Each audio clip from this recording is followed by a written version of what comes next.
lived a perfect life. So you're not just called to believe anyone who says they're a prophet. How would we determine who really is a true prophet of God? What do you think? That actually did miracles.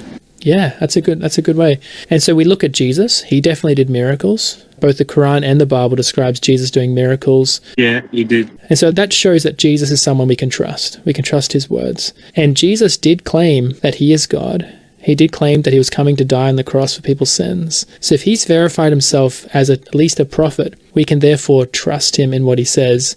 Do you see that? Mm-hmm. When I look at Muhammad, the Quran itself says Muhammad was just a warner, meaning he didn't do any miracles. And so if the test of a true prophet is that they should do miracles, Muhammad doesn't meet that test because he didn't do miracles.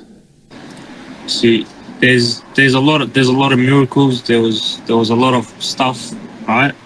I wasn't born at that time. None of us were born at that time. 200,000 years ago, no one knows, right? Because the consequences are eternal, I don't want to go to hell. I should find out who should I listen to.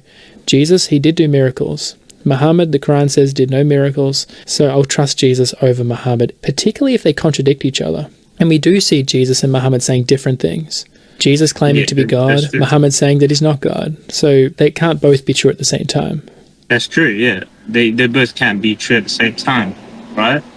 There's only one of them that's actually saying the right thing. Correct. So I think the way to test is, do they do miracles? As you mentioned, that's a great test to see if they're a prophet. The second way is consistency with previous prophets. Because if a prophet comes along and teaches a completely opposite message to what all the previous prophets said, then you could know that that new prophet is not really speaking from God because he's contradicting all the other prophets who came before.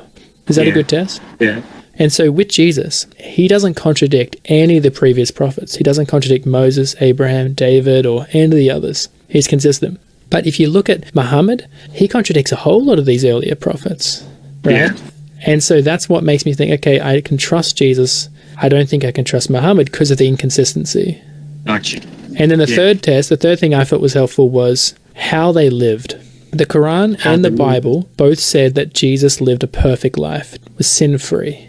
Okay. But if you read the history of Muhammad, even the Quran itself says that Muhammad did sins and needed forgiveness of his sins. So what I would encourage you to do, download a Bible if you don't have one at home. They're free on your phone. You'll see a book called John. Start with that one. Yeah. Done. I will do that. So you're not just called to believe anyone who says they're a prophet. How would we determine who really is a true prophet of God? What do you think? That actually did miracles. Yeah, that's a good way.